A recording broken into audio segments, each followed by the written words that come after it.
All right, just the guy I need to talk to.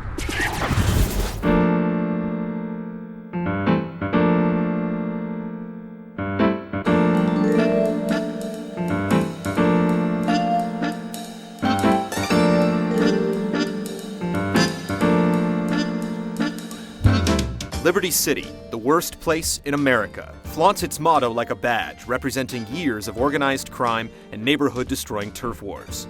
The town's offensiveness only seems to get worse after each generation, as the scum of society continually walks and dies on these streets.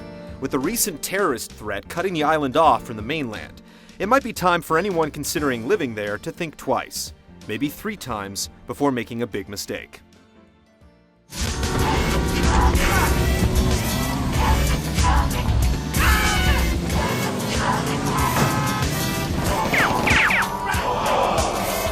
The first notable uprising occurred in 1997 when a gang of gun-toting misfits started running errands for the Versace and Sonetti gangs.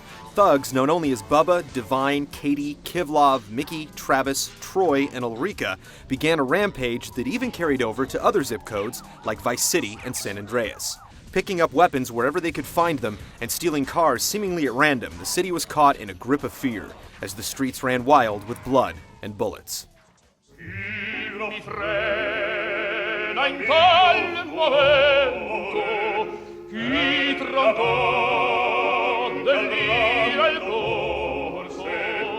In 1998, the well-known Leone family associate Tony Cipriani came home after allegedly killing a made man. You're very important to me. Did I ever tell you that?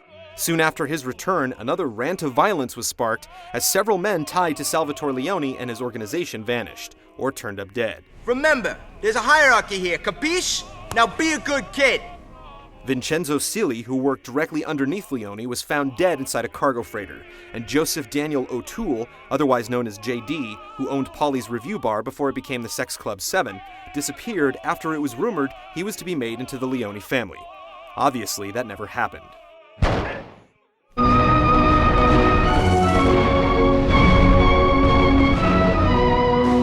Salvatore's ambition to become the top don of Liberty City put him in direct competition with the Sicilian Mafia, along with the Forelli and Sindaco families.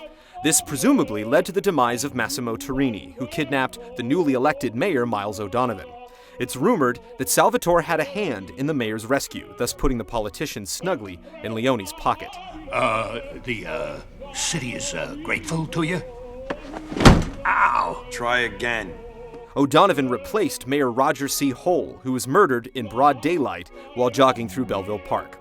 While never caught or charged, Tony Cipriani was spotted fleeing the scene.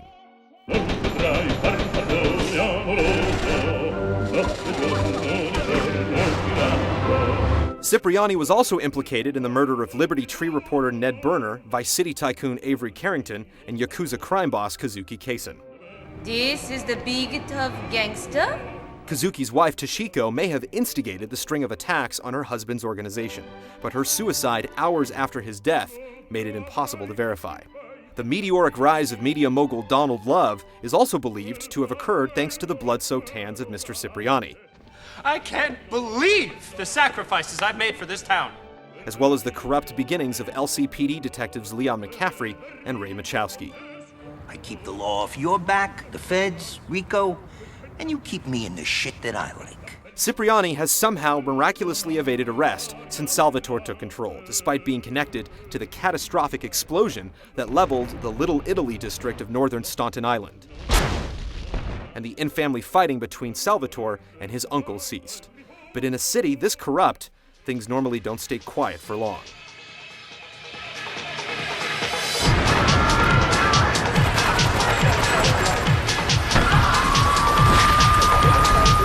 In 2001, a bank robbery backstabbing led to the incarceration of a gangster named Claude Speed.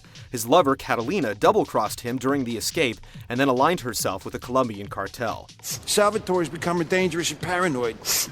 He expects everybody and everything. And with loyalty like yours, what has he possibly got to worry about? The couple originally met in 1992 while living in San Andreas, the same city Catalina's cousin Cesar Valpondo calls home. Before moving to Liberty City, the two engaged in underground racing and real estate schemes. Claude's voice has never been recorded on tape, and no one claims to have ever heard the man speak. Claude became incredibly lucky when his police transport was hijacked while crossing the Callahan Bridge. Colombian attackers bombed the bridge in an attempt to kidnap a mysterious Asian gentleman. On the run, Claude befriended a bomb expert named 8-Ball, who worked out of an auto yard in northeast Portland. As a wanted man, Claude could have easily skipped town, but instead began working for Luigi the Snake Godarelli, owner of the establishment previously run by J.D. O'Toole.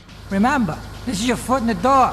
This relationship helped introduce the silent thug to Salvatore Leone's son, Joey, the infamous Tony Cipriani, and the Don himself.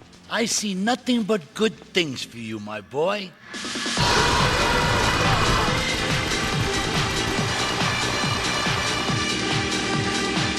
To stay armed for a string of, as yet unconfirmed, violent crimes, Claude sought the services of one-armed Vietnam vet Phil Cassidy, who owns the Fully Cocked Gun Shop and has been linked to criminal activity as far as Vice City.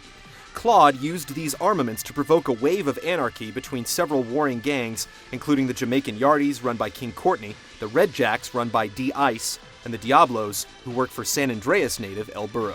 I started my exotic entertainment business with nothing but the sizable contents of my leather pants.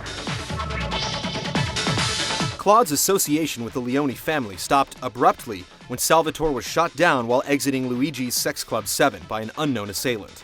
Salvatore's wife Maria Latore was the prime suspect in her husband's death, but she was seen with Yakuza mistress Asuka Kaisen where the incident occurred and was never formally charged. You're an efficient killer. I like that in a man. Asuka first came to Liberty City in 1991, and her brother Kenji, who is the brother of Kazuki, arrived 5 years later. My sister speaks highly of you, though I'm yet to be convinced that a guy Jin can offer anything but disappointment. Kenji used to run a casino in Torrington, but was murdered by Colombians in an unprovoked car park shootout. To this day, the Colombians swear they were not involved. A Colombian cartel figure known only as Miguel was found dead along with Asuka Kaisen after eyewitness reports indicated the Yakuza leader had kidnapped and tortured him.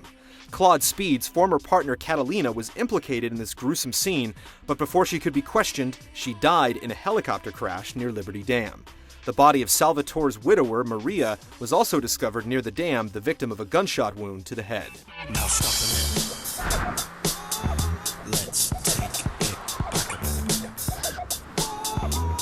All of the evidence against Claude Speed is circumstantial due to Detective Leon McCaffrey dying in a car explosion the same year. He took more bribes than anyone. He thinks he's going to get an honorable discharge if he turns state evidence. And Ray Machowski skipping town via airplane under mysterious circumstances. Despite all of these connections, the police have yet to get Mr. Speed into custody, and today, the public enemy is still at large.